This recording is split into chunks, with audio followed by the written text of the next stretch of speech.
After 2 months, 2 whole months of patiently waiting and avoiding spoilers the same way a black father avoids the responsibility of his own child, Across the Spider-Verse is finally on digital, and trust and believe, there was no hesitation on my side come the day of its release. I was all over that shit like EDP on a 13-year-old child, and I'm glad to say it is everything I expected it to be and more. The art and animation rock my world, the storytelling is amazing, and the many worlds we went to blew me away. But one thing I did not expect when going into this movie was that I was gonna fall in love with Hobie Brown's character. After 3 or 4 rewatches of this movie, I can confidently say Hobie Brown is the best character in Across the Spider-Verse. And here's why. Prior to me watching Across the Spider-Verse, the one character I knew everyone was head over heels for was Miguel O'Hara, so that's the one person who I expected to be the standout. But turns out that Hobie had different plans. The first time Hobie's mentioned is when Gwen visits Miles, where the writers make it blatantly obvious we're not supposed to like him, since he feeds into Miles' insecurity. Specifically Miles' insecurity that Hobie might be hitting Gwen with that moink moink.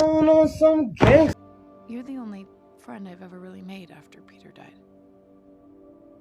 Other than Hobie, right? That's different. Yeah?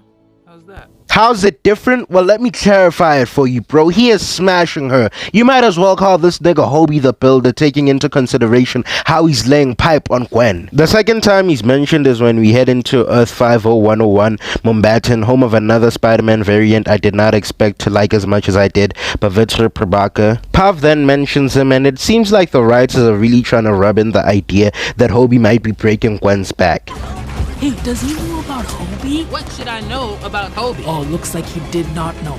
Come on, think about it properly. If Hobie's just a friend, as Gwen says, there's no reason for Pav to put it in those words. It sounds like what Pav meant to say is, oh, so this nigga doesn't know Hobie's been redecorating your interior, does he? Shortly right after, we finally get to meet the man himself, and unfortunately for Miles, this dude is incredibly cool, okay? He pulls up and he owns the room. He's funny, he's charming, he's extremely confident. He had me thinking he might be the one with the exaggerated swag of a black teen. You realize how messed up that sounds, right? Look, Miles, I'm sorry to break it to you, okay, my boy, but that's just the case. Miles, you've always been my favorite Spider-Man, but Hobie's the first Spider-Man I've ever tried learning his intro word for word, and that's because he's just that cool. From there on, the 4 of them then clean up the spot's mess, and Miles saves Captain Singh. We go to Nueva York, where we get a more in-depth look at Hobie's character, where these following string of events then occur. Hobie randomly stealing shit and coming up with retarded reasoning to excuse his kleptomaniac behavior. Hobie planting seeds of doubt in Miles' head. Hobie instigating when everyone else is trying to persuade Miles. Him quitting. And last but definitely not least, when this happens. But I think that this thing is supposed to help.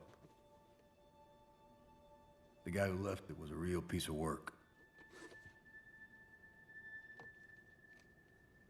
I'm pretty sure we all reacted the same way when we saw this scene, and we thought to ourselves, so this nigga wasn't just stealing that shit for the sake of looking punk. There was actual legit purpose behind that action. Once you realize that, you have to rewatch this shit to see which of his other actions may have been misleading. The first being when Hobie was happy and congratulating Miles for saving Captain Singh, he was actually congratulating him for stopping a canon event. When he told Miles to build his own watch, that was him just foreshadowing his own actions. When he violated Peter and said,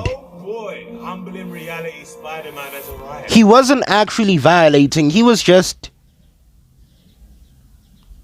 Oh no, this nigga was actually violating. He just woke up that morning and chose violence. Once you take these factors into consideration, you end up in a rabbit hole of more questions, such as, how did he know about Miles' Venom Blast? How long has he been planning this? What's his goal in the end? What did Peter do to Hobie for him to violate him in that fashion? Man!